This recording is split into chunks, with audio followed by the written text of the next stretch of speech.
Stovetop Lasagna. Alright guys, let's get to it. It's an easy under 30-minute recipe. Don't forget to watch the video to the end for full instructions. Don't forget to hit that follow button. Let's get to it. Alright, first you want to add you some butter to the skillet. You're going to melt that down. You're going to add you some garlic. You're going to add some onions, and we're just going to saute that down for about 3 to 4 minutes.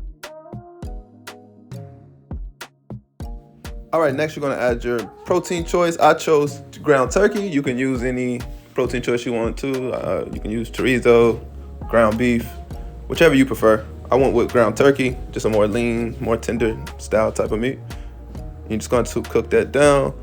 But before you get to cooking that down, you're just going to add these seasonings to it. I'm going to have all of the seasons in the description box below, so don't even worry if I'm moving too fast. But I added salt, pepper, garlic powder, oregano, paprika, and also I added a little sugar. If you know, you know. All right, you're just gonna cook it down until the meat is starting to turn brown. So it's gonna cook for about 2-3 minutes.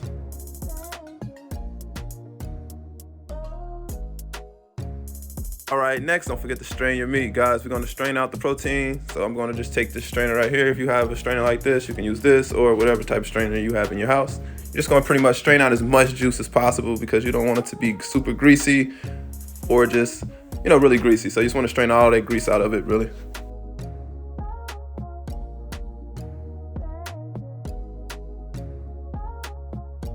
All right, it's time to dress it up. You're gonna need you a couple tablespoons of this tomato paste. Don't worry guys, I will have all of the instructions and the ingredients inside of the description box below.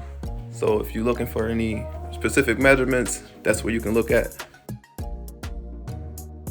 All right, so next you want to add your tomato sauce. I went with Hunt's tomato sauce. You can use any tomato sauce that you would like. You're just gonna bring that up to a boil.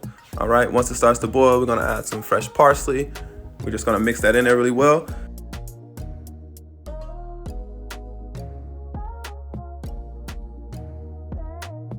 All right, you want to get you some lasagna. Then we're going to break the lasagna up, guys. We're just going to take one and we're just going to break it in half, and we're just going to put it inside of the pasta. You can just stir it in really good once you add all of the pasta to it. You can just add as much as you would like. I think I added probably about 4, 5, 6 pieces of them. I just broke them in and just split them into 2. Just want to fill them up really nice. Just like that.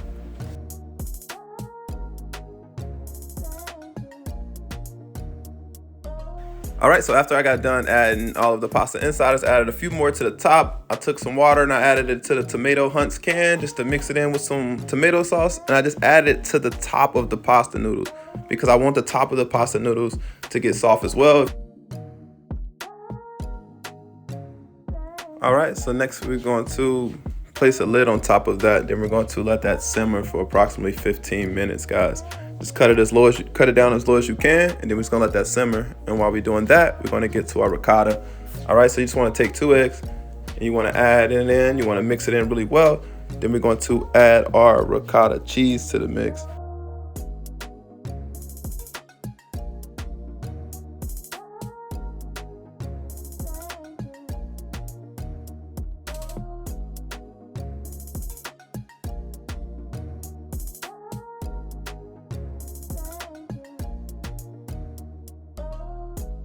All right, guys, after mixing in all of your ingredients, one thing I did forget to add was the parsley, so don't forget to add parsley. We're gonna refrigerate that.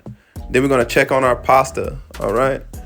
Once our pasta starts to, we're just gonna stir it up, guys. I just took it and I just started to stir it up just to make sure it wasn't sticking at the bottom. I didn't want it to burn. I had issues with that the first time. So you can just mix it in, just re-even it just like you saw me do right there. And now we're going to go add our ricotta cheese, as you can see. It's gonna spread as much as you would like, man. I don't know. If you really like the ricotta cheese, just fill the whole pan up. I love it. And honestly, guys, this dish was good for like 2-3 days. I'm not gonna lie. So full of flavor, and I feel like it was getting better and better each day. So if you follow these instructions, and if you made it this far in the video, you should have great success with this dish. It was really easy. I just put some Parmesan cheese. I used fresh Parmesan. Also, I used some fresh cheddar cheese as well. I'm just hitting it with the garnishes, guys. You're just gonna pretty much put your cheese on there. We're gonna add some parsley. It's completely up to you. With the parsley part, but you can add some parsley. Then we're gonna pop a lid on there.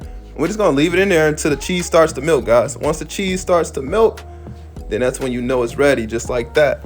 Guys, go ahead and hit that like button. Let me know what you think in the comment section. Thanks for watching. Until next time.